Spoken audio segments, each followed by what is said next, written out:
Welcome to the fifth and final video. What? I know what you guys are thinking. Wait, I thought it was a 6-part mini-series or 7-part. Guys, I've decided to cut it short. I've been getting a lot of great feedback and you guys have been recommending other things to talk about. I've added notes and this ended up being something large. I can go on and make 20 more videos about this. I think we get the point. So this is my final video. I want to talk about the little things that count, okay? So without further ado, let's get started. So as I stated, I want to talk about the little things that count. So I'm going to give you a pretty dumb example, but it happens to me all the time. Let's say I want to replace a particular letter on this text message. In other words, I wanted to tell my friend that I had 3 frags, not frogs. Now, iOS automatically believes that it's frogs because frags is not in the dictionary. So if I wanted to replace the O with an A, I'm not able to do that. iOS only allows me to select the cursor on the left side of the letter, or excuse me, on the word, and on the right side. I can't do that, so that could be very annoying. I would have to do this, replace it with frags, and move on. And even sometimes if I have a letter that I want to replace on this side, I would have to delete the whole entire word. That could be very annoying. With Android, that's not the case. Android allows you to select the particular letter as you saw right there, and it even allows me to move the cursor so that I can place it exactly where I want to delete it. In this case, after the O, click delete, add frags, easy as that. Those little things are, to me, very important in an operating system. So I want to talk about how iOS and Android both respond to scrolling gestures, and how each individual operating system adapts to my gesture. Let me give you an example of that. So let's say I wanted to scroll down this page really fast. I can't. I would have to do this multiple times to get to the very bottom of the page. Same thing if I wanted to reach the top.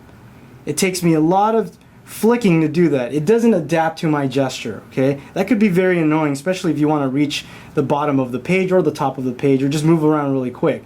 Now with Android, that's not the case. With Android, as I flick, it automatically adapts to my gesture. So if I put in 90%, it gives 90%. If I put 50%, it only does 50%. And I'm telling you right now, when you're viewing website, that's very important in how fluid and how it also adapts to the gestures that you put in. This one has to be one of the ones that bothered me the most. If I want to send an attachment to anybody, I can't. For example, if I wanted to send a picture to one of my friends or family, I would have to exit the email, go into photos, attach the pictures, and then come back to the email and write it. There's no way to attach anything from the email. Not so with Android. With Android, I'm here in my email and I can easily attach any file.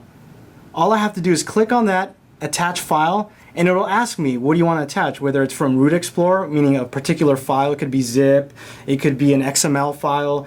I can go to the gallery and attach several pictures, and without ever having to leave my email system, I can just attach anything, send out the email, and I'm done. Very convenient on Android. This one's really important, and I feel that, or actually I'm shocked that Apple hasn't done anything about it, which is the Safari URL spoofing. What does that mean? It means that a website, for example, The Verge wrote this article that looks like Apple, and you think it's Apple's website, it even says apple.com on top, is not really Apple. Let me show you. I'm going to use The Verge so you guys can do this on your own, and I'm going to use the link that they provide, okay? Go ahead and click on that. Okay? Now this takes me to their demo, which is going to be about Apple. Okay? Now when I click this, remember, some payment bank website included here. I'm going to do the demo.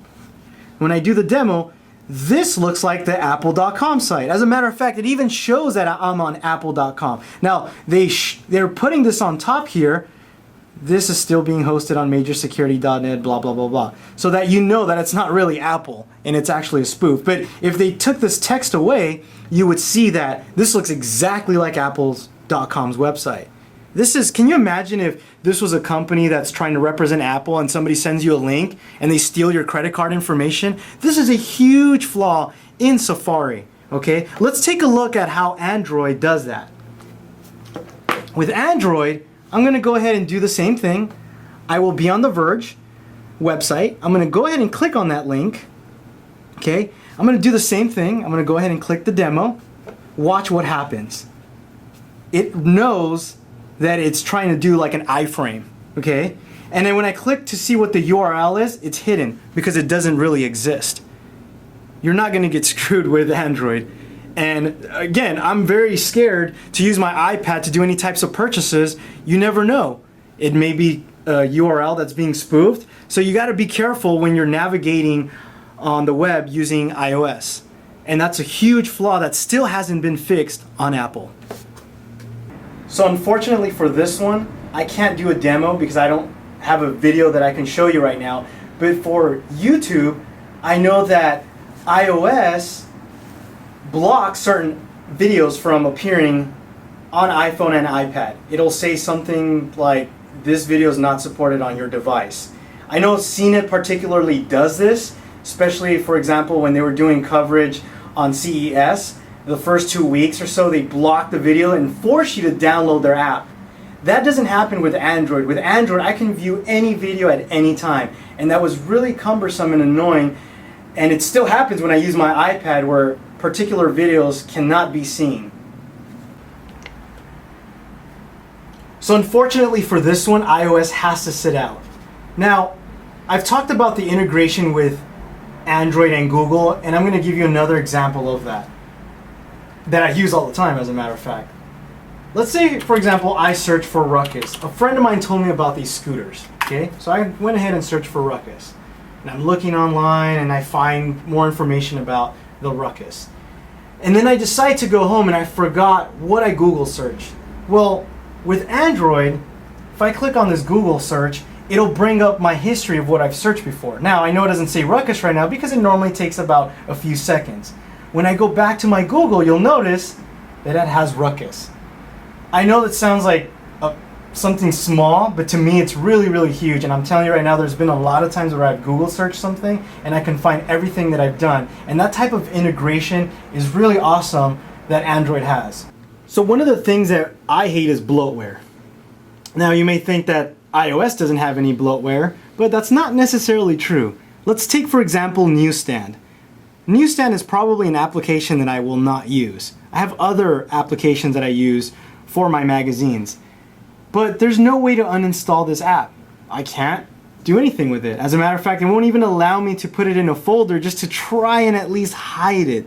That's not the case with Android. With Android, any pre-installed apps that come with the phone, for example, let's take a look at Calculator. Okay, let's say I just click here on App Info, and I can disable that and not worry about it or see it on my app drawer. At least it keeps it away and I don't have to look at it.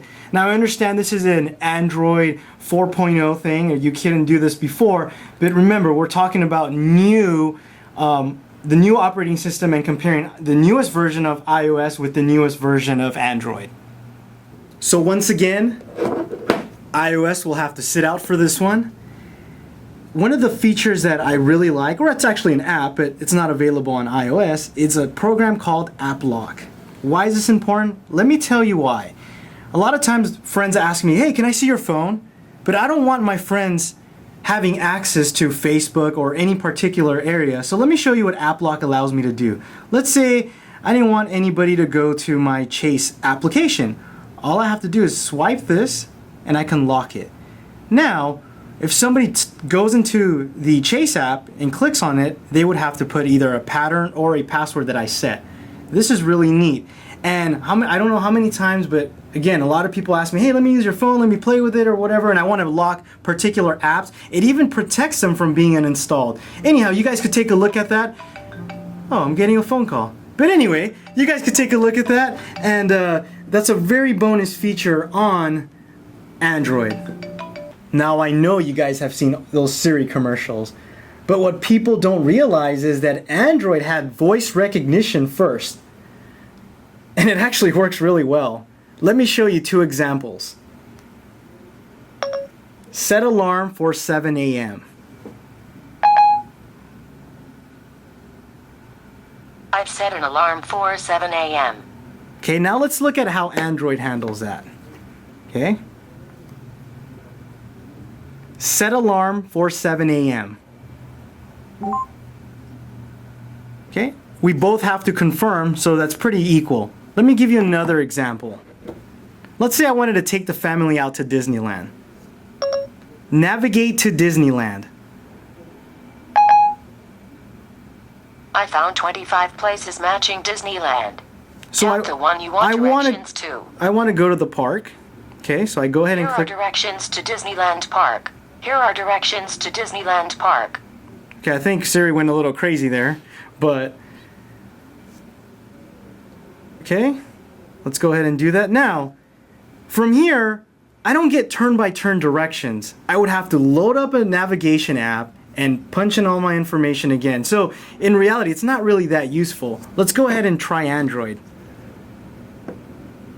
Navigate to Disneyland. And of course, it has a timer. If I'm driving, that's really convenient. Or I can just go ahead and click on go. Turn-by-turn directions, okay?